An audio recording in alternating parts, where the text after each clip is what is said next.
Hello people, welcome back to One on One. Today with us, हमारे साथ एक बहुत स्पेशल इंसान है and that is Dr. Faizan Arif.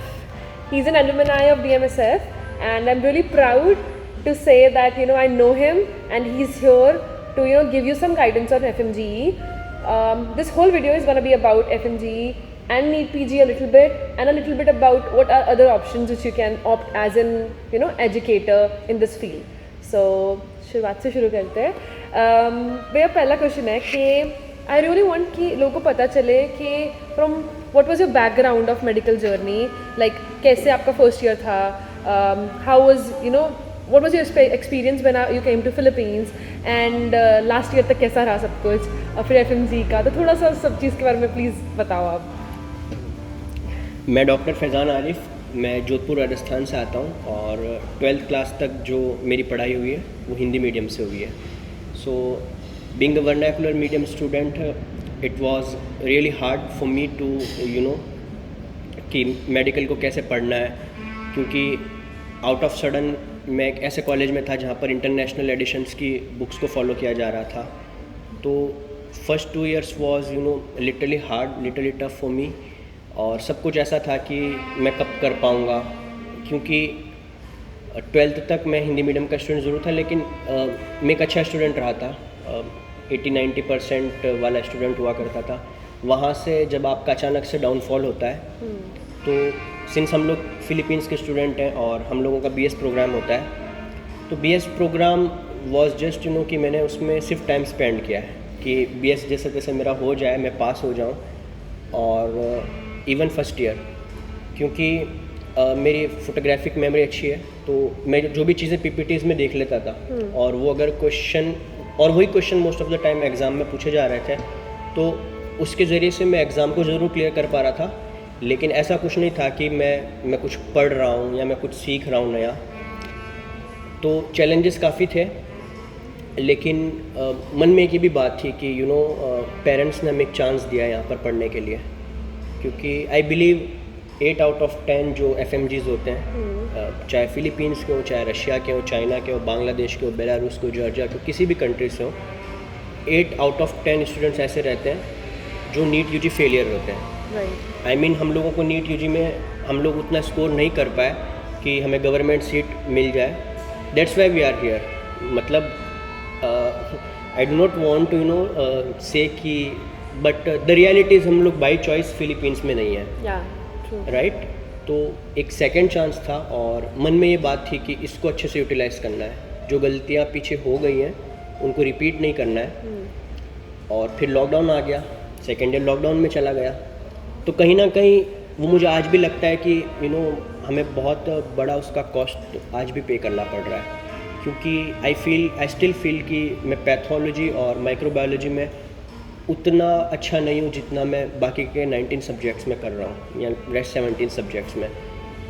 तो कि जब क्लिनिकल सब्जेक्ट्स पे आए और अचानक से जब फर्स्ट ईयर और सेकेंड ईयर में आपने कुछ भी नहीं करा, तो ये बहुत मुश्किल था मेरे लिए, मैं कैसे कॉप अप कर पाऊँ अपनी स्टडीज़ के साथ। पहले ही दिन जब रेडियोलॉजी आया, जो मेरा शुरू से सपना था कि मुझे एक रेडियोलॉजिस्ट बनना है, और वैसी पढ़ाई तो नहीं करते थे उस टाइम पे, लेकिन देखते थे कि लाइफस्टाइल अच्छी है रेडियोलॉजिस्ट की, तो रेडियोलॉजिस्ट बनना है। तो जब थर्ड ईयर में रेडियोलॉजी सब्जेक्ट आया, तो वहाँ से एक मोटिवेशन मिला कि यहाँ से पढ़ना शुरू करते हैं।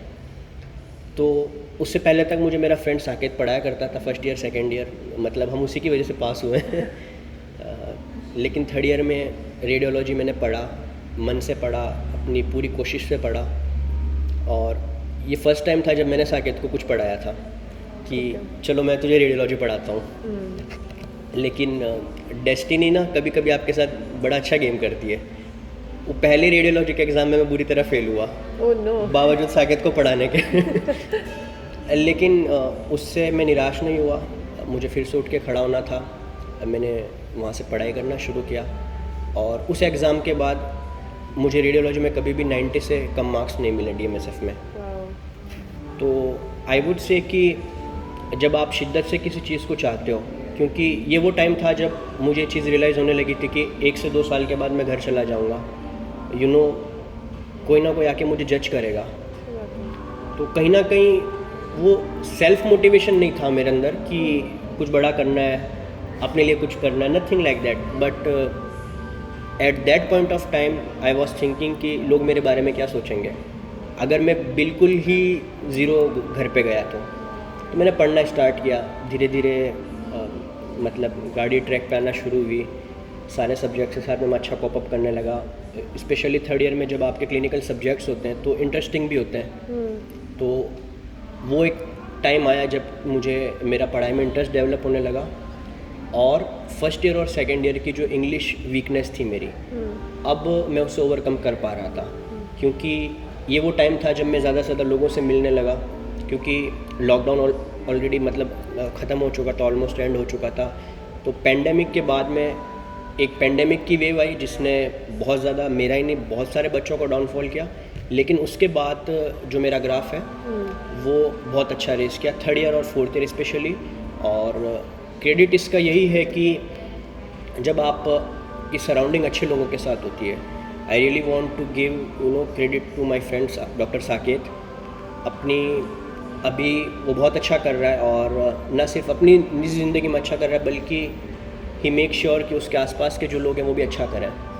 तो उसने सेल्फलेस, उसने कभी भी सेल्फिश होके ये नहीं सोचा कि मैं ज़्यादा पढ़ लूँ, मेरा नाम हो जाए, मेरे दोस्त आगे ना जाए। तो जब आप ऐसे लोगों की सराउंडिंग में होते हो तो कहीं ना कहीं वो चीज़ें आपको पढ़ने के लिए बहुत ज़्यादा मोटिवेट करती हैं। तो बीइंग अ साकेत का student, I mean though we are batchmates, we are he is one of my best friend, लेकिन कहीं ना कहीं एक हमारा टीचर और उसका भी रिश्ता है। और मैं जब भी किसी से बात करता हूँ तो मैं अपनी दोस्ती को इसलिए एम्फेसाइज करता हूँ, इसलिए इस बात को मैं ज़्यादा तवज्जो देता हूँ क्योंकि ह्यूमन्स आर सोशल, तो उन लोगों को चाहिए कि कहीं ना कहीं से मोटिवेशन आए, कोई रहे जो उनको ये कह पाए कि नहीं आप अच्छा कर सकते हो। तो वो कॉन्फिडेंस है मुझे साकेत से मिला कि हम लोग प्यार से एक दूसरे को टोटे बोलते हैं, तो पंजाबी में टोटे को ना डियर वन। तो वो हमेशा कहता था नहीं टोटे तू अच्छा करेगा, तू अच्छा करेगा, तू एक बार कोशिश तो कर। तो जब मैंने कोशिश करी तो वाकई में रिजल्ट्स पॉजिटिव थे, और फिर क्लर्कशिप शुरू हो गई। तो I was one of the fortunate कि जिनको रेजिडेंट्स ने बहुत ज़्यादा हेल्प करी, स्पेशली SPMC रेजिडेंट्स ने। तो वहाँ पर जाने के बाद मेरा क्लिनिकल एक्सपोजर वो जो था compare to theory next level हो चुका था, और I was getting a lot of clinical experience. और वहीं से फिर बात बनना शुरू हो गई कि अब मुझे ये बात समझ आ चुकी थी कि मैं भी शायद I want to become a doctor.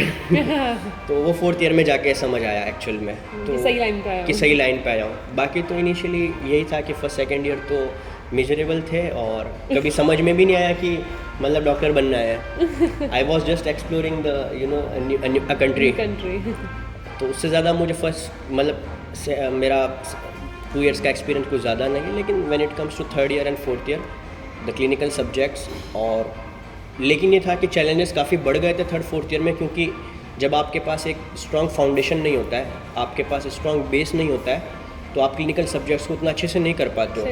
So I really had to go back to my first year second year books, और तब मैंने वापस थर्ड ईयर फोर्थ ईयर में उन सब्जेक्ट्स को पढ़ना शुरू किया। धीरे धीरे करके FMG तक आने तक मेरे प्री क्लिनिकल और पैरा क्लिनिकल सब्जेक्ट्स पे भी अच्छी कमांड होने लग गई थी। तो मुझे यहाँ पे एक चीज़ पूछनी है, फर्स्ट ईयर सेकेंड ईयर चला गया, थर्ड ईयर में अपार्ट फ्रॉम साकेत भैया's हेल्प आपने मतलब कैसे करा, like was it like self study, was it like a platform you took, was it क्या था ऐसा, व्हाट चेंज्ड कि आपने थर्ड ईयर में एकदम से सब समझ में आने लग गया? तो क्या था, खुद के एफर्ट्स थे पूरे के पूरे, या फिर आपने कोई एक्सटर्नल हेल्प ली, maybe YouTube, maybe Marrow, maybe Prep? तो कैसे शुरू किया? एज सच मैंने अभी तक किसी भी ऑनलाइन प्लेटफॉर्म को सब्सक्राइब नहीं किया है। I am already NEET PG aspirant, और अभी भी मैं सेल्फ पढ़ाई कर रहा हूँ, अच्छा कर रहा हूँ।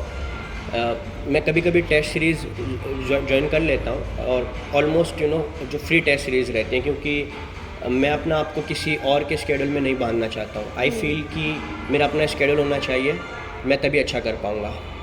तो थर्ड ईयर में भी मैंने कोई प्रेप लीडर, मैरो या XYZ कोई भी कोचिंग, ऑनलाइन कोचिंग जो होती है या जो वीडियोज़ होते हैं, मैंने उनको किसी को भी सब्सक्राइब नहीं किया। और जो मेरा प्राइमरी सोर्स था प्रिपरेशन का, बीट फॉर एफएमजी या फिर मेरी कॉलेज की पढ़ाई, ये बुक्स हुआ करती थी। Proper books. तो कितनी बड़े चैप्टर्स होते हैं तो हाँ, उसमें आपको ऐसा है ना कि जैसे यूट्यूब पे आपको कंटेंट फ्री ऑफ कॉस्ट मिल रहा है, it just you need to know how to utilise them. Exactly. तो वो आपको आपके सीनियर से पता चलता है। तो मेरे साथ एक सीनियर थे मीर मोहम्मद, तो उनकी गाइडेंस से मुझे काफ़ी हेल्प मिला कि आपको यूट्यूब कंटेंट के टर्म में किस तरीके से एक्सप्लोर करना है, क्योंकि आपको वहाँ पर फ्री ऑफ कॉस्ट सब कुछ मिलेगा, but it just you need to know कि उनको एक्सप्लोर कैसे करना है। जबकि कोई भी XYZ प्लेटफॉर्म वो चीज़ आपके लिए फ़िल्टर करके रख देता है और उसके लिए आपको पैसा पे करना पड़ता है। तो एस्पिरेंट्स के लिए मेरा यही मैसेज है कि एज सच आपको किसी प्लेटफॉर्म की नीड नहीं होनी चाहिए if you are still you know med student. मतलब कॉलेज में रहते हुए मैं ये नहीं समझता हूँ कि किसी भी बच्चे को कोई भी ऑनलाइन प्लेटफॉर्म सब्सक्राइब करना चाहिए। उसके रीज़न्स है कि मैं इस चीज़ में बिलीव रखता हूँ कि यू नो जितना हो सके आपको फाइनेंशियली यू नो थोड़ा सोच समझ कर चलना चाहिए, क्योंकि आप स्टूडेंट हैं और आपकी पढ़ाई को आपके पेरेंट्स सपोर्ट कर रहे हैं, तो आपको एक्स्ट्रा बर्डन नहीं देना चाहिए। क्योंकि अल्टीमेटली वो भी जो प्लेटफॉर्म पे अगर कोई टीचर आके आपको या डॉक्टर्स आकर अगर आपको पढ़ा रहे हैं, तो उनका भी अल्टीमेट सोर्स कुछ है, तो वो ये बुक्स हैं जो आपकी कॉलेज आपको प्रोवाइड कर रही हैं, जो आपको पढ़ने को कहा जा रहा है। तो आई फील कि अगर आप वहाँ से करेंगे तो ज़्यादा बेटर है, बजाय इसके कि आप अपनी डिपेंडेंसी बढ़ाएं। क्योंकि there will be a time जब आप कंपटीशन एग्ज़ाम्स के लिए फ़ाइट करते हो, तो वहाँ पर आपको अपने ओन स्केड्यूल्स बनाने पड़ते हैं, आपको अपने ओन नोट्स बनाने पड़ते हैं, और वही चीज़ें अल्टीमेटली आपको हेल्प करती हैं। तो एज सच मुझे नहीं लगता है कि प्रेप लैडर हो गया, मैरो हो गया, या फिर कोई भी XYZ ऑनलाइन प्लेटफॉर्म हो गया, वो बहुत ज़्यादा नेसेसरी है स्टूडेंट के लिए। लेकिन उसके लिए जो बच्चा खुद से बुक्स को नहीं पढ़ पाता है, तो लेट्स सपोज़ कि अगर आप रीडिंग स्किल्स आपकी उतनी अच्छी नहीं है, आप समझते हैं कि नहीं मुझे अगर कोई टीचर बैठ के पढ़ाएगा, तो अभी इट्स नॉट पॉसिबल कि डॉक्टर साक्षी अरोड़ा मैम आके आपको घर पे पढ़ाएंगे, वो चीज़ पॉसिबल नहीं है। तो उसका सोल्यूशन है कि आप ऑनलाइन वीडियोस के साथ जा सकते हैं। लेकिन अगर आप अगर आप बुक को यूटिलाइज़ कर सकते हैं, तो आई फील कि वो बेटर है। ठीक है, आगे चलते हैं। What according to you is the right time कि आप FMG की प्रिपरेशन स्टार्ट करो? राइट टाइम तो ये है कि जब भी आपने मेडिकल ज्वाइन किया है, from the very first day, क्योंकि अल्टीमेटली आपका गोल वही है। और आपको पता होना चाहिए before joining your made school कि आपके क्या क्या चैलेंजेस होने वाले मेड स्कूल में, प्लस आपका डेस्टिनेशन क्या है। सो फॉर अस हमारा एज ऑफ नाउ डेस्टिनेशन जो FMG एग्ज़ाम क्लियर करना है। लेटर ऑन हम लोगों को नीट PG लिखना है, INI सेट लिखना है, दैट्स अ डिफरेंट स्टोरी। लेकिन आपको फॉरेन में रहते हुए as an Indian med student आपको चीज़ पता होना चाहिए कि मेरा अल्टीमेट गोल FMG क्लियर करना है, एंड दैट टू है you know in the first attempt. तो आपको उस पर वर्क करना पड़ेगा। और कैसे करें फिर उस पर वर्क? अगर किसी फर्स्ट ईयर स्टूडेंट कोई आपसे आके पूछे कि भैया मुझे FMG के लिए प्रिपरेशन शुरू करनी है, तो आप क्या बोलोगे उसको, कैसे करें वो? नहीं, वो ये ना आपकी अल्टीमेटली देखिए, कोई भी क्वेश्चन अगर आपके एग्ज़ाम में पूछा जाएगा तो आपकी बुक से ही पूछा जाएगा। तो ऐसा कुछ नहीं है कि you know out of the world जाके आपको चीज़ों को ढूंढने की ज़रूरत है। सब कुछ आपकी बुक में है, और बुक ही आपका सबसे बेस्ट फाउंडेशन है, बेस्ट रिसोर्स है जो आपको एक अच्छा डॉक्टर भी बनाएगा। आपका गोल सिर्फ FMG एग्ज़ाम को क्लियर करना नहीं होना चाहिए, क्योंकि आपका पेशेंट जब आएगा तो आपको ये नहीं पूछेगा कि FMG कितने स्कोर से क्लियर किया था। सही बात है। वो आपसे एक्सपेक्ट करेगा कि मेरा डॉक्टर जो है वो करेक्ट डायग्नोस करके उसके अकॉर्डिंगली मुझे ट्रीटमेंट प्लान करे। तो वो चीज़ें आपकी बुक से प्लस क्लिनिकल एक्सपीरियंस से ही आती हैं। तो टू से कि FMG को प्रिपेयर कैसे करना है, I think these are the 2 की पॉइंट्स कि आपको बुक्स पढ़नी है, प्लस आपका क्लिनिकल एक्सपोजर जो है उसमें आपको थोड़ी मेहनत करनी है। तो उससे आप ना सिर्फ FMG क्लियर करेंगे बल्कि अच्छे डॉक्टर भी बनेंगे। राइट। तो भैया like all the foreign graduates they study mostly international editions, है ना? तो FMG भी उसी पर बेस्ड होता है, वहीं से क्वेश्चन उठते हैं कि नहीं? हाँ, क्वेश्चन ऑलमोस्ट वहीं से आएंगे। ऐसा नहीं है कि इंटरनेशनल एडिशन है तो कुछ चेंजेस होगा। फ्यू फैक्चुअल डेटाज जो है वो थोड़ा सा वेरी कर सकता है, लेकिन उसमें ऐसा नहीं है कि आपको बहुत ज़्यादा सोचना है। आपने अगर ऑलरेडी इंटरनेशनल एडिशंस का बुक्स पढ़ी है ना, तो आपको कोई दिक्कत नहीं आएगी जब आप ऑलरेडी इंडियन लाइसेंस एग्ज़ाम लिख रहे हैं। तो एज सच इतना कोई प्रॉब्लम नहीं। मेडिसिन के लिए हैरिसन होगा, OB-GYN के लिए विलियम्स होगा, क्योंकि इंडिया में लोग शॉ पढ़ते हैं, दूसरे बुक्स पढ़ते हैं, मेडिसिन के लिए डेविडसन पढ़ते हैं, एनाटॉमी के लिए BD चौरसिया पढ़ते हैं, हम लोग यहाँ पे स्नेल्स पढ़ रहे हैं। तो ऐसा कुछ नहीं है कि हाँ कभी कभी जैसे कुछ डायमीटर्स का 1-2 सेंटीमीटर ऊपर नीचे आ सकता है, लेकिन एग्ज़ाम आपको एग्जैक्ट डायमीटर पे कभी क्वेश्चन नहीं करता है। लेट्स सपोज 25 सेंटीमीटर डायमीटर का कोई क्वेश्चन आने वाला है, तो आपको जो रेंज मिलेगी या ऑप्शंस मिलेंगे that would be like 20, 25, 30, 35। So near one आपको चूज़ करना पड़ता है। या let's suppose option will be like 22, 24, 28, 32। सो 25 के नियर वन 24 है, तो आपको वो मार्क करना होता है। तो as such I don't feel कितना वो मेजर कंसर्न है। और यहीं पे मैं नीट PG की बात करूँगी। Right now are you preparing for NEET PG? So how is your preparation different from FMG की प्रिपरेशन फॉर नीट PG? नहीं, प्रिपरेशन किसी भी एग्ज़ाम के लिए डिफरेंट नहीं होती है। प्रिपरेशन का एक ही फंडा होता है कि आपने कंसिस्टेंसी रखनी है, आपने डिसिप्लिन रखना है, रोज़ कंटेंट को पढ़ना है। ऐसा नहीं करना है कि कभी 12 घंटे पढ़ लिए, आज 8 ही घंटे पढ़ पा रहा हूँ, या 2 घंटे ही पढ़ा, ठीक है आज शादी में चले गए तो कल इसको कवर कर लेंगे, वैसा नहीं होना चाहिए। आप भले दिन का 3 से 4 घंटा पढ़ें, लेकिन उसको कंसिस्टेंटली करें, क्योंकि वो डेली टाइम आपको सिर्फ पढ़ाई के लिए यूटिलाइज़ करना है। और बेटर ये रहेगा कि आप लोग 8-8-8 की स्ट्रेटजी को फॉलो करें। 8 आवर्स आपको अपने पर्सनल लाइफ के लिए देना है, 8 आवर्स आपको पढ़ाई के लिए देना है, 8 आवर आप सोशल लाइफ के लिए यूटिलाइज़ कर सकते हैं। और सोर्स बदलते हैं when you are studying for FMG और when you are studying for NEET PG? तो सोर्सेज नहीं, I am still using my FMG notes. FMG notes use कर, क्योंकि FMG में देख अभी as such FMGE, INI set और नीट PG ये एग्ज़ाम सिर्फ 3 अलग अलग नाम रह गए। There was a time back in 2020 से पहले, जब FMG के क्वेश्चन जो होते थे बहुत स्ट्रेट फॉरवर्ड होते थे, 1 लाइनर होते थे, फैक्चुअल क्वेश्चंस होते थे। अभी वैसा किसी भी एग्ज़ाम में एक ही चीज़ फिट नहीं बैठ रही है। फैक्चुअल क्वेश्चन INI सेट में भी आ रहे हैं। अभी जैसा आप देखेंगे जो परसों पेपर हुआ INI सेट का, नवंबर 24 वाला, उसमें there were a lot of factual questions, मतलब FMG लेवल के क्वेश्चंस थे। आप अगर इसको ऐसा समझना चाहें तो, बट एज सच आप इन तीनों एग्ज़ाम को डिवाइड नहीं कर सकते। सोर्स और कंटेंट जो है वो सेम रहने वाला है, क्वेश्चंस की डेप्थ बढ़ जाती है INI सेट में, लेकिन when it comes to FMG या नीट PG दोनों ही आई फील की सेम है। हाँ, ओके। और वेटेज की बात करते हैं, like let's talk about FMG specifically. So हर किस सब्जेक्ट की कितनी वेटेज रहती है, एंड आधे नहीं सब्जेक्ट्स जिसमें से बेसिक्स जानना भी, लाइक इंटेंसिव स्टडी करने की जरूरत नहीं है, बेसिक्स आर ऑल्सो ओके? और या दैट अबाउट सब्जेक्ट्स।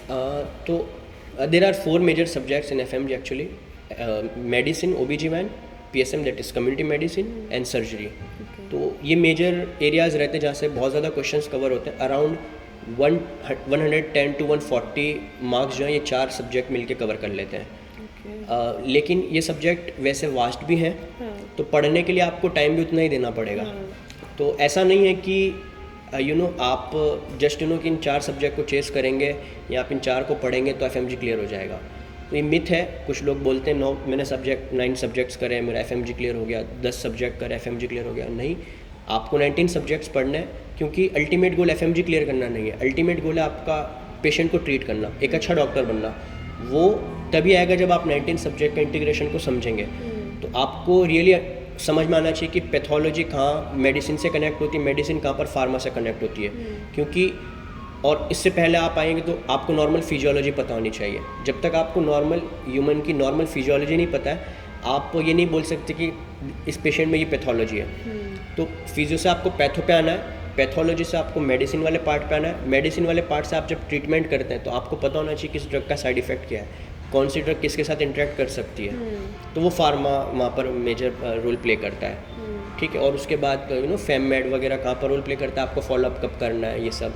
तो it's all integration of 19 subjects. आप एक ह्यूमन बॉडी को ट्रीट करने वाले हैं, तो आपको उसी के अकॉर्डिंगली वर्क करना चाहिए। Okay.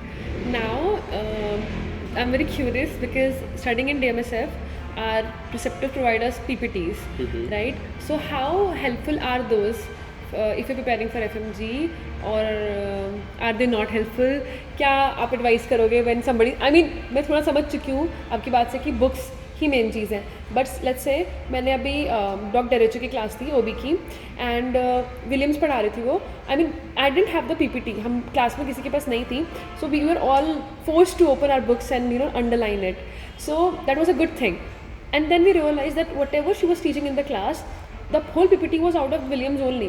But that's not applicable to all the preceptors, I agree on that. But still, what do you think, कि what are the higher chances क्या होते हैं कि are these PPTs good, are they enough if you are preparing for FMG or any competitive exam? कोई भी competitive exam होगा, उसमें कभी भी ये कहना कि इतना कंटेंट इनफ है, ये it's not a wise to say कि ये कंटेंट इनफ है क्या इस एग्ज़ाम के लिए. क्योंकि मेडिकल साइंस जो है वो बहुत वास्ट है. इट्स लाइक एन ओशियन, जहाँ से हम लोग एक मग जितना पढ़ रहे हैं MBBS में. तो ये कहना कि क्या ये कंटेंट वास्ट है, ये अच्छा नहीं रहेगा.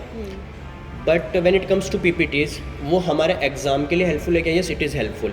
लेकिन कोई बंदा ये कहेगा कि मुझे 4th ईयर में सारी PPTs पढ़नी है, so that's not practically, it's not possible. क्योंकि आप 2 से 3 महीने में इतनी वास्ट PPTs पढ़कर आप पढ़ ही नहीं पाएंगे ना. आप 24 आवर्स भी दे लेंगे लेकिन नहीं पढ़ पाएंगे, उसको कवर ही नहीं कर पाएंगे इतने कंटेंट को. तो लास्ट टाइम पे आपको अपने ओन नोट्स या फिर जो स्पेसिफिकली जो उन एग्ज़ाम्स को टारगेट करने के लिए जो कोचिंग्स चल रही हैं, उनके नोट्स अगर आप पढ़ते हैं तो आपके लिए वो हेल्पफुल रहते हैं. बट एज ऑफ नाउ अगर आप DMSF में आप still first year, second year, third year student हैं, वो PPT आपको एक रॉ मटेरियल प्रोवाइड कर रही है जिससे आपको ये आइडिया रहेगा कि बेसिक मेडिकल साइंस क्या है. तो बेसिक मेडिकल साइंस के बियॉन्ड जाके आपको MBBS लेवल पे कोई नहीं पूछेगा, आपको कोई भी स्पेशलिटी लेवल का क्वेश्चन नहीं पूछेगा FMG, क्योंकि आप you are just an MBBS student. वो आपसे ये एक्सपेक्ट कर रहा है कि आपको MBBS लेवल की चीज़ें हैं. तो आपको अपने टीचर्स पे, डॉक्टर्स पे पूरा ट्रस्ट रखना है, और वो जो पढ़ा रहा है that is going to be very helpful in the FMG exam. Okay, and if we want to navigate through different resources FMG के books वगैरह, तो what kind of books are available for FMG, and what was something जो आपने पढ़ा which you will suggest के that is something जो मैंने अच्छे से टेस्ट कर लिया इसको कि that is good, तो उसके बारे में. मेरी जर्नी में मेरा FMG सॉल्यूशन का बहुत बड़ा रोल रहा है. मैंने FMG सॉल्यूशन के 3rd ईयर में मैंने एक एडिशन पढ़ा और 4th ईयर में मैंने दूसरा एडिशन पढ़ा बिफोर अपेयरिंग FMG के लिए भी. तो 2 एडिशन मैंने FMG सॉल्यूशन बुक के पढ़े, और वो उतना कंटेंट आपके लिए सफिशिएंट होता है FMG एग्ज़ाम को क्लियर करने के लिए अगर आपका बेसिक स्ट्रॉन्ग है. अगेन मैं ये नहीं कहना चाह रहा हूँ कि आपने जैसे तैसे करके 4 ईयर ऑफ मेड स्कूल पास कर लिया without having good clinical base और प्री क्लिनिकल और पैरा क्लिनिकल सब्जेक्ट्स का बेस. आप अगर डायरेक्ट जाके इस बुक को एज अ रिसोर्स यूटिलाइज करना चाहोगे तो that might not be very helpful. लेकिन अगर आपने थोड़ा भी मेहनत किया है, आपने ईमानदारी से अगर अपने एग्ज़ाम्स लिखे हैं, उनको पास किया है, तो इस बुक को पढ़ के आप FMG एग्ज़ाम फर्स्ट गो में बहुत आसानी से क्लियर कर सकते हैं. और ये मेरे साथ भी हुआ है, मैंने भी इसी तरीके से किया है. तो जैसे मैंने आपको बताया कि फर्स्ट और सेकेंड ईयर के सब्जेक्ट्स मैंने अपनी FMG टाइम में प्रिपेयर करे after the graduation. 3rd year और 4th ईयर सब्जेक्ट्स के लिए लेकिन मैं इतना कॉन्फिडेंट था कि FMG एग्ज़ाम में आप कुछ भी पूछ लेना, मैं सर्जरी OB-GYN के क्वेश्चन कर पाऊँगा. तो जब मैं अपनी FMG की क्लासेस कर रहा था उस टाइम पे मैंने सर्जरी और OB-GYN को टच भी नहीं किया. जो भी मुझे DMSF से नॉलेज मिला वो काफ़ी था मेरे FMG एग्ज़ाम को क्लियर करने के लिए. नाइस. और talking about coachings, I am sure हर एग्ज़ाम के लिए कोचिंग्स देता है India specifically, so they are coaching centres for FMG as well. तो can you tell us about that कि कौन से हैं जो जैसे बड़े बड़े कोचिंग सेंटर्स हैं, कौन से हैं जो आपको पता है कि which are actually good, should it be offline और शुड इट बी ऑनलाइन, तो उस चीज़ के बारे में. Coaching, this word is very subjective actually. क्योंकि कुछ लोग होते हैं जिनको कोचिंग की ज़रूरत ही नहीं होती है. वो सेल्फ डिसिप्लिन्ड होते हैं. आई मीन उनको ऑनलाइन लेक्चर्स की भी ज़रूरत नहीं पड़ती है. आई नो पीपल लाइक जो जिनको किसी तरह की भी कोचिंग की ज़रूरत नहीं है, लेकिन majority of us we really need a coaching. और पहले कौन सी कोचिंग अच्छी, उससे पहले मैं आना चाहूँगा ऑनलाइन अच्छा है कि ऑफलाइन अच्छा है. तो ऑनलाइन और ऑफलाइन में मेजर डिफरेंस क्या है? अनटिल अनलेस आपको कोई मेडिकल कंडीशन नहीं है जहाँ पर आप लॉन्ग आवर्स के लिए नहीं बैठ पाते हो, तभी आपको ऑनलाइन एडवाइस किया जाएगा. क्योंकि आपका जो एग्ज़ाम होने वाला है वो रियल टाइम में होने वाला है. है ना, it's not going to be like online, क्योंकि ऑनलाइन में क्या होता है कि आपको कंसिस्टेंसी बनाना बड़ा मुश्किल है। लेट्स सपोज मैं घर पे बैठ के ऑनलाइन एफएमजी के लिए प्रिपेयर कर रहा हूँ, तो मेरे दोस्त आएंगे, मेरी मम्मा आएगी, बोलेगी बेटा डिनर कर लो। ये चीज़ें कोचिंग टाइम में नहीं रहती। कोचिंग टाइम में आपके पास एक स्टडी आवर्स रहते हैं, आप डिसिप्लिन से पढ़ते हैं, आपको सराउंडिंग मिलती है। घर पर बैठकर वो चीज़ें पॉसिबल नहीं है। दोस्त आएगा बुलाने की, चल आज बाहर चलते हैं, बंदा जाएगा, मना नहीं कर पाएगा, क्योंकि 10 में से 6 से 7 लोग नहीं मना कर पाते हैं ना, उनको नहीं पता था नो कैसे क्या कहा जाता है। तो ये बड़ा प्रॉब्लम है। लोग कोविड की वजह से ऑनलाइन को लेके इतना यूज्ड टू हो गए कि अभी वो रियल एसेंस को समझना ही नहीं चाह रहे। आपका पेशेंट आपसे ऑनलाइन ट्रीटमेंट नहीं लेने वाला है, आपसे ऑफलाइन ट्रीटमेंट लेने वाला है। वो डॉक्टर के साथ, वो जो टीचर के साथ इंटरेक्शन है, वो ऑफलाइन क्लास में ही पॉसिबल है। ऑनलाइन क्लासेस में आप अपने डाउट्स उतने नहीं क्लियर कर पाएंगे, जबकि ऑफलाइन क्लासेस में आपको पर्सनल गाइडेंस मिलती है, आपको सराउंडिंग मिलती है, एनवायरनमेंट मिलता है, कॉम्पिटिटिव नेचर मिलता है कि आपको पता है मेरा फ्रेंड पढ़ रहा है तो मुझे भी पढ़ना है, क्योंकि वो कहीं ना कहीं एक मोटिवेशन की तरह काम करता है। एक कंपोनेंट है जिसको आप इग्नोर नहीं कर सकते, specially when it comes to किसी भी एग्ज़ाम की प्रिपरेशन। तो उसके अलावा एक और मैं जो समझता हूँ कि फैक्टर ऑफलाइन ज्वाइन करना ऑनलाइन से ज़्यादा अच्छा क्यों, क्योंकि ऑफलाइन क्लासेस में आप चीज़ों को ना रिलेट अच्छे से कर पाते हो, आप इंटीग्रेट कर पाते हो। Let's suppose today you are studying on TB, let's suppose from the PSM perspective. At the same time मैंने फार्मा पर्सपेक्टिव से TB पढ़ा है, या मैंने मेडिसिन पर्सपेक्टिव और माइक्रोबायोलॉजी से भी TB पढ़ा है।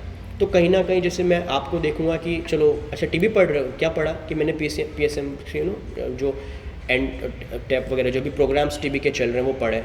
तो वहाँ पर आप अपने फ्रेंड्स के साथ में डिस्कशन कर सकते हैं। अच्छा तो TB के लिए आप कौन सी मेडिसिन प्रिस्क्राइब करने वाले हो, ठीक है, कितने वीक्स के लिए देने वाले हो, क्या फॉर्मूला, HRZ ही रहेगा, ठीक है, 2 मंथ्स के लिए कौन सा रहेगा, 4 मंथ्स के लिए कौन सा रहेगा, ठीक है, कौन सा MDR है, कौन सा XDR है। ये फैसिलिटीज़ आपको कभी भी ऑनलाइन प्रोवाइड नहीं कर सकता है। वहाँ पर आपको सेल्फ असेस करना पड़ता है, और सेल्फ असेसमेंट अगेन मैं बोलता हूँ कि वेरी सब्जेक्टिव है, हर बंदा इसमें माहिर नहीं हो सकता है। तो आपको इन सब चीज़ों को ध्यान में रखते हुए स्पेशली मेरा सजेशन 9 आउट ऑफ 10 को यही रहता है कि आप ऑफलाइन के लिए जाएं बजाय ऑनलाइन जाने के, क्योंकि अब हम लोग पेंडेमिक में नहीं हैं, और आपका जब पेशेंट आएगा तो अगेन आपको जूम पे काउंसिल नहीं करना उस पेशेंट को ना, आपको उसको जूम पे ट्रीट नहीं करना होता है। आप अपनी OPD में देखेंगे, हॉस्पिटल में देखेंगे, तो आपको रियली अभी से आपको यूज्ड होना पड़ेगा कि 12 आवर्स सीटिंग कैपेसिटी कैसे बढ़ानी है। तो रेजिडेंसी में भी that is going to be helpful. Now coming to next question कि कोचिंग कौन सा ज्वाइन करना है। So we are David sir is running Kings here, so it's not a promotional but I as a student I feel कि Kings आपको सबसे better opportunity provide कर रहा है, क्योंकि आपकी कॉलेज में ही कुछ सब्जेक्ट्स की क्लासेस हो जा रही हैं, उसके बाद में बजाय किसी और कोचिंग को ज्वाइन करने के आप किंग्स ज्वाइन करने के लिए इसलिए सलाह दी जा रही है क्योंकि यहाँ पर आपको नए लोगों को एक्सप्लोर नहीं करना है। लेट्स सपोज टुडे आप ग्रेजुएट होते हैं, दिल्ली आप लोग चले गए, ठीक है, अब वहाँ पर आपको एनवायरनमेंट में एडजस्ट करना पड़ेगा, नए लोगों से मिलते हैं आप, ठीक है, 15 से 20 दिन, 1 महीना आप लोग सिर्फ इसलिए स्पेंड कर देंगे कि उसको जानना है, क्योंकि आपने अल्टीमेटली, जैसे मैंने पहले भी बोला ना, हम लोग सोशल रहना पसंद करते हैं, हम लोग एनिमल्स, ह्यूमन जो है ना वो ऐसा एनिमल है जिसको सोशलाइजेशन चाहिए। तो उसके लिए आप कहीं ना कहीं 15 दिन, 20 दिन, 1 महीना तक स्पेंड कर दोगे। चल यार आज चाय पीने चलते हैं, है ना, आज साथ में डिनर करेंगे, तो वो कहीं ना कहीं आप उस टाइम को बिल्कुल सेव कर सकते हो। और एक मिनट बल्कि एक सेकंड आप किसी भी कॉम्पिटिटिव एग्ज़ाम के लिए प्रिपेयर कर रहे हो, वो बहुत ज़्यादा कीमती होता है।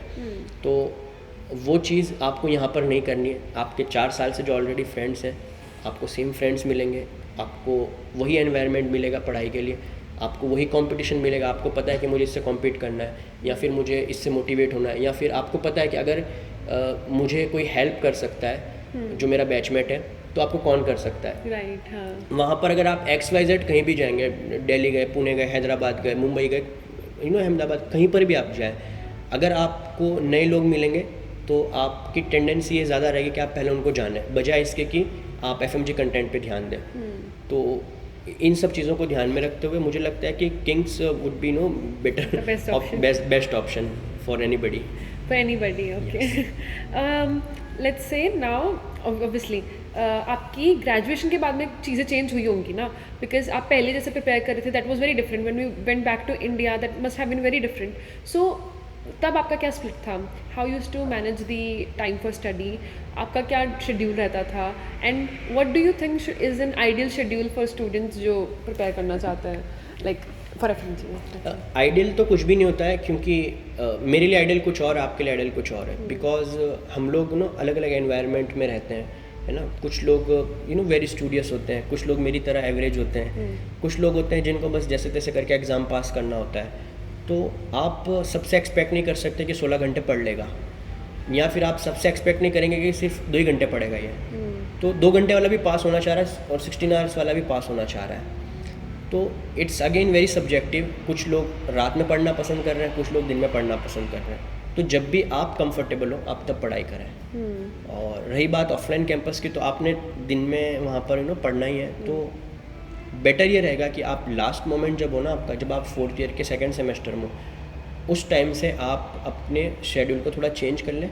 जो नाइट आउल्स हैं उनको ये है कि आप अभी से डे में पढ़ना शुरू कर दें, क्योंकि अल्टीमेटली आपको एग्ज़ाम डे टाइम में देना है. तो फोकस आपका डे टाइम में रहना चाहिए. सही बात है. ऐसा नहीं हो कि आप FMG एग्ज़ाम देने गए और वहाँ पे सो गए. तो यही मेजर प्रॉब्लम होती है FMGs के साथ में कि उनको टाइम का पता नहीं रहता है, क्योंकि वो बाहर जाने के बाद नाइट को एक्सप्लोर करना शुरू कर देते हैं और रातों को देर तक जागना शुरू कर देते हैं. अल्टीमेटली जब आप FMG एग्ज़ाम को लिखेंगे ना, तो वहाँ पर आपको कंटेंट कम काम आएगा. ये चीज़ ज़्यादा काम आएगी कि आप अपने टाइम को कैसे मैनेज करते हैं, या फिर आप डे टाइम में अपने ब्रेन को किस तरीके से यूटिलाइज़ करते हैं. क्योंकि जब आप रियल टाइम में एग्ज़ाम दे रहे होंगे ना, तो पेपर 1 में 150 क्वेश्चन होंगे, पेपर 2 में 150 क्वेश्चन होंगे. और 9 AM आपका एग्ज़ाम शुरू होता है. तो फर्स्ट 1 आवर कोई भी जो एवरेज बच्चा भी रहेगा ना, वो बहुत एक्टिव रहता है. हाँ. तो फर्स्ट आवर में आप लेट्स से कि आपने 60 क्वेश्चन बना लिए. 60 के बाद क्या, वहाँ से फटीग आना शुरू होगा. मेंटली फटीग इस हद तक आने लगता है 1 आवर के बाद या 1.5 आवर्स के बाद, कि आप ये बोलेंगे कि नहीं ये क्वेश्चन स्किप कर देते हैं. और यही वो प्रॉब्लम है जो FMG they are keep on repeating the same thing. वहीं से पेपर बिगड़ता है. आपके एग्ज़ाम का रियल चैलेंज यही होता है कि रियल चैलेंज ये नहीं कि आपको कितना कंटेंट आ रहा है या नहीं आ रहा है. रियल चैलेंज है कि आप अपने आप को 7 आवर्स तक किस तरीके से मेंटली फटीग से बचा सकते हैं. आपको 7 आवर्स अपने ब्रेन को इतना डेवलप करना है, आप इतना उसको ट्रेन करना है कि आप 7 घंटे तक बैठ के पेपर को सॉल्व कर सकें. So that is the major thing जो जिस पे कोई बात ही नहीं करना चाह रहा है. I mean, आप किसी से पूछोगे ना ये कंटेंट पढ़ लो, वो कंटेंट पढ़ लो, तो कंटेंट तो सभी पढ़ रहे हैं, सारे स्टूडेंट कंटेंट पढ़ रहे हैं. पास वो हो रहा है जो 7 घंटे तक उस कंटेंट को यूटिलाइज़ कर पा रहा है. और वो यूटिलाइज़ करना अगेन मैंने आपको जैसे बताया कि ऑफलाइन क्लासेस से ही पॉसिबल है. ऑनलाइन क्लासेस में क्योंकि you tend to make mistakes online में, कैसे कि अगेन आप 40 मिनट्स के बाद आपका स्पैन नहीं रहेगा, कि 40 मिनट एक स्पैन है कि आप उसके बाद एक्टिव नहीं रहते उतना. 50 मिनट्स लेट्स से कि किसी का 1 आवर का है, लेकिन that is not the same with the offline classes. क्योंकि आप वो कीप ऑन रिपीटिंग, आपके जब 4 से 5 महीने 6 महीने ऑफलाइन क्लासेस चलती हैं, तो एक तरीके से वो आपकी आदत बन जाती है. अब कि मुझे तो सुबह से शाम तक बैठने की आदत है, तो आपका ब्रेन उस वे में ट्रेन होता है ऑफलाइन क्लासेस में. तो इस चीज़ को इग्नोर नहीं करना है. ये बड़ा रोल प्ले करती है आपके एग्ज़ाम के लिए. ठीक है. और अब ये it's a very huge doubt for me also and for I am for sure कि जो लोग देख रहे हैं इसके लिए, कि मैं आज शुरू कर रही हूँ FMG की तैयारी, तो मैं कहाँ से करूँ, which subject should I start first, क्या कैसे करूँ, अप्रोच कैसे रखूँ उसकी? अगेन आप कौन से ईयर में, वो उस पर डिपेंड करता है. Let's say if you are a first year student, आपको अभी मेडिसिन पढ़ने की ज़रूरत नहीं है. आप एनाटॉमी, फिजियोलॉजी, बायोकेमिस्ट्री को पढ़ें. अगेन आपका जो कोर है, आपका जो बेसिक है, वो स्ट्रॉन्ग रहना चाहिए. फाउंडेशन जब स्ट्रॉन्ग होता है ना, तो उसके ऊपर किसी भी बड़ी बिल्डिंग को बनाया जा सकता है. तो फर्स्ट सेकेंड ईयर में आपको बहुत ज़्यादा बुक्स को यूटिलाइज़ करना है जितना हो सकता है. आपको कोचिंग के रिसोर्सेज वगैरह पे नहीं जाना है, क्योंकि वो बहुत शॉर्ट रिसोर्सेज है. आई मीन बहुत एक तरीके से शॉर्टकट है कि, और वो प्रीवियस ईयर क्वेश्चन और प्रीवियस ईयर टॉपिक्स के बेसिस पे एक नोट्स उन्होंने जो बना दिया है वो उतना ही है. लेकिन आपको अल्टीमेटली डॉक्टर बनना है, तो सिर्फ उतने पे रिलाय करना is not a good choice. तो फर्स्ट सेकेंड ईयर के स्टूडेंट्स के लिए कि आप अभी अपनी मेड स्कूल को कंटिन्यू करें और बुक्स को जितना हो सके यूटिलाइज़ करने की कोशिश करें. If you are already in 3rd year, अब आपको एफएमजी के बारे में आपको ना रियल चैलेंजेस पता होने चाहिए कि एफएमजी के रियल चैलेंजेस क्या हैं। तो उस टाइम पे आपको एमसीक्यूज इंट्रोड्यूस करना है। लेट्स से आप 20-30 एमसीक्यूज से शुरू कर सकते हैं। 20-30 एमसीक्यूज वुड बी इनफ अगर आप थर्ड ईयर में। और if you are already fourth year student, आपको 50 to 100 क्वेश्चंस पे एटलीस्ट डेली का बनाना है। और पोस्ट ग्रेजुएशन आपने एटलीस्ट 100 to 200 क्वेश्चंस डेली करना है, क्योंकि वही आपकी प्रैक्टिस अल्टीमेटली आपको ना एग्जाम में एक्टिव रखेगी। जैसे मैंने बताया ना, 150 क्वेश्चन करने तक एक्टिव रहना ही रियल चैलेंज है। Content is not the real challenge. Real challenge आपको 150 क्वेश्चन तक अपने आप को एक्टिव कैसे रखना है। तो वो सब चीज़ें प्रैक्टिस से आती हैं। तो अगर आपने थर्ड ईयर से प्रैक्टिस एमसीक्यू शुरू कर दी, एमसीक्यू प्रैक्टिस शुरू करना है। और रही बात सब्जेक्ट की, आप जिस भी सब्जेक्ट के रोटेशन में, लेट्स से डीएमएसएफ में, बिकॉज हम लोग मॉड्यूलर हमारा चलता है, तो मॉड्यूलर में जैसे आप मेडिसिन में रोटेट कर रहे हैं अभी थर्ड ईयर में, आपने मेडिसिन के क्वेश्चन बनाने हैं। आप सर्जरी में रोटेट कर रहे हैं, आप सर्जरी के क्वेश्चन बनाइए, क्योंकि 2 महीने मॉड्यूल चल रहा है। तो कोई भी अच्छा क्वेश्चन बैंक का जो प्लेटफॉर्म रहेगा उसको आप लेके, और मतलब 2 से 3 हज़ार अगर क्वेश्चन अगर एक रोटेशन में कर लेते हैं, विच इज़ वेरी पॉसिबल, आपको बिलीव में आपको एफएमजी क्रैक करने से एनबी भी नहीं रोक सकता है। ओके, एक बहुत स्पेसिफिक क्वेश्चन सब्जेक्ट के लिए, because I ask someone and they ask me that if we can ask you this question, which is ki in surgery there are a lot of scoring systems, grading systems, so is it important to memorize all of them, or is it the key concept essential ki that is enough to focus on surgery?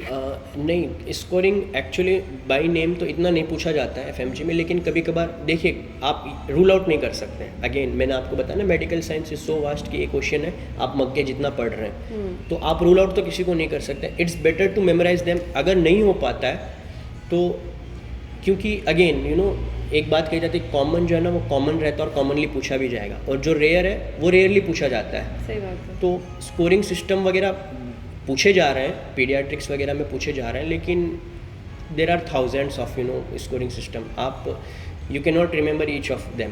तो उसके लिए आपको ये कि आप previous year topics जब पढ़ते हैं, प्रीवियस ईयर क्वेश्चन जब आप पढ़ते हैं, तो आपको आइडिया हो जाता है कि एग्जामिनर किस जगह पे आपको फोकस करना चाह रहा है। तो वो आइडिया आपको PYQ PYT से पता लगेगा।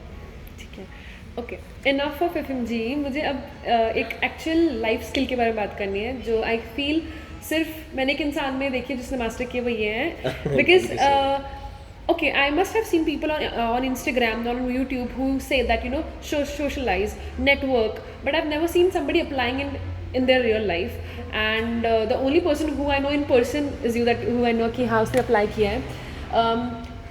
भैया ने contribute किया in FMG solution, he reviewed it, and उनका नाम भी mention है if you feel I'm saying something जो सच नहीं है, but there is a name, he has a special mention in the book also, so congratulations on that. Thank you so much. And तो आप मुझे बताओ भैया, as a medical student, मैं graduate हो जाऊंगी, but I feel this is a very important skill to know that आप लोगों से एक मीनिंगफुल कनेक्शन बनाते चलो। आपने वेबिनार कंडक्ट किया था डॉक्टर सिराज के साथ, डॉक्टर मारवा के साथ। How did you get that opportunity? कैसे वो कनेक्शन बिल्ड हुआ? And I am very sure आप कुछ और भी कर ही रहे हो अभी फिलहाल, तो उस चीज़ के बारे में इफ यू कैन टेल।